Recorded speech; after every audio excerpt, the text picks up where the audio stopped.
I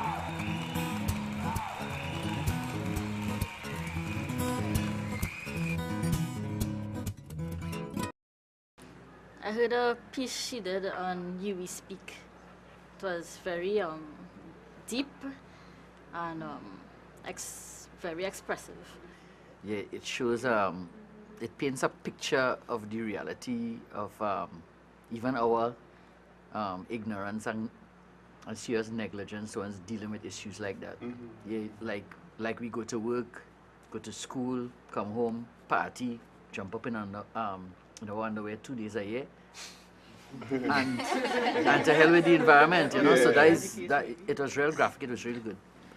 The Latin thing to me, because I've seen her perform a couple of times, and it's like she's an artist with her poetry that she paints what she says and she illustrates it quite well. You always see that, and it always leave you wanting more. You always there like, what else? What else do you have to give? What else do you have to offer? I'm longing for it. I could do with it. I want to hear it. You performed in Mashpur County? Yeah. First night? Yeah. Yeah. I didn't remember. I remember the hairstyle. I remember the hairstyle. I think if anything, you know, like how Michael Jordan have this bald head and this thing that you just do, and you just come up with the hairstyle. And that I was questioning it since I see you outside. And then I hear his description and the wanting for more. Yeah. Because Master Carney at the end of the play, when you're going to think about to applaud, Yeah. the poet just jump out at you, and she jump out with this white dress and the people in lights do it real nice. So they have the little lights and so, and it's like, and you're not taking on the dress, you're not taking on the hairstyle, you just she have you fishing for the words like. and when it passing through your brain now and you know starting to analyze what she just said, she hit you with something else. It's like, and she just pulling you all over the place. I like her style. I really like her style.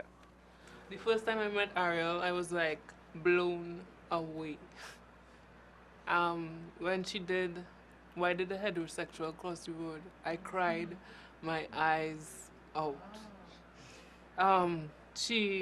It came from deep within, and I was like, who is this chick? You know what I mean? Yeah, She was real. She was amazing. And ever since then, she have made me want to be a better poet, want to express myself how I should. And she's a great girl.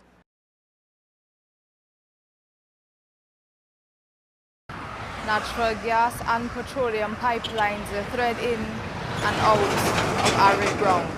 Stretching alongside the highway in unpainted steel cylinders, these are the blood vessels that fuel life on this island. Thousands of meters of petroducts sunken below the earth, this country pumps and pushes life out from two lungs, oil profits being the first. And enough to have us second-guess development sketches as to the final picture. See, we're trying real hard to force a blueprint onto green paper as acres of fertile land are set aside for industry. The only buildings raising chimneys in a tropical country, windpipes releasing black breath and cloud into the sky, while the second air chamber is plastered inside the walls of high-rise apartments and offices, hotels and business places, bold-facedly placed on land reclaimed from the sea, as concrete columns spine stories upon stories where swamp and marshland used to be once. Trophy structures are standing in the capital of our capitalisms, overlooking the seven kingdoms of the slums as white sea surf becomes nothing more than cocaine powder particles being washed up on the port, but we could find more important things to worry over. So South Trinidad is for unwanted aluminum smelters and East India's descendants, as the black line across the national flag splits this whole nation across the center because we never chose to put our colony-based bias nature to rest. So South is where protesters and history and development are arrested, as industrial estates and oil rigs find face on our multicolored dollar bills remaining our currency till the well runs dry And north is where the human divide fragments land between Caucasians and Negroes, experience the bulldoze clearing of green spaces, declaring the echoing clash of the races. Because see, we have a broad understanding of biodiversity where destruction is almost color-coded and identifiable by ethnicity. And the most renewable form of energy is the kind that we spend on undermining each other. Two lungs trying to smoke themselves out of a cancer, towers and pipes might be able to hold enough air before retiring.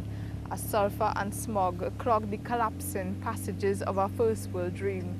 See it not easy being green when the pollution causes damage to the social climate. As divided shades of black match the smoke-soaked sky blanket, and opposing shades of brown match the earth's barren carpet, as Africans, Indians, and Syrians all race towards development. But see, our human environment is much more tainted than the rest of this small island.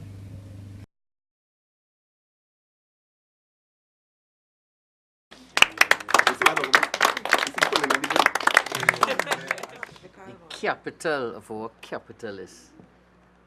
You understand? Yeah, The capital of capitalists. And it's like, when you really check it, how many people gain that vibe every day among the Yeah, population? boy. What's the percentage? So it's like, we walking around real zombies. Because Yeah, you had to we be don't a know. zombie not to be really involved in In what's going on. We started off we hearing about pollution and environment, but somewhere along the way I felt as if there were underlying other themes that were there, real passionate. Could you tell us like what kind of themes you had underlying there? Sure. Well, the piece was prepared for this environmental competition last year. And, well, I needed to tell my story in terms of what pollution means to Trinidad and Tobago. And for me, in terms of the smelter, in terms of whatever buildings it is that we have on the coastline in Port of Spain, to show the dichotomy of South Trinidad and North Trinidad, and what is it that what are the other issues that are related to pollution as we see it? What is pollution? It could be environmental, it could be social, it could be political, it could be economic, right? Pollution happens on all kind of different levels. So that's what the piece really tried to look at, not only the environment, the physical environment as we see it, but as how we move as a people, who we are, what we do, that kind of thing. I just think the way you were able to bring in like all the different the cultures in Trinidad and to be able to put it in to your whole pollution with the actual physical environment, you know, it made you feel as if you were going deep down inside your soul.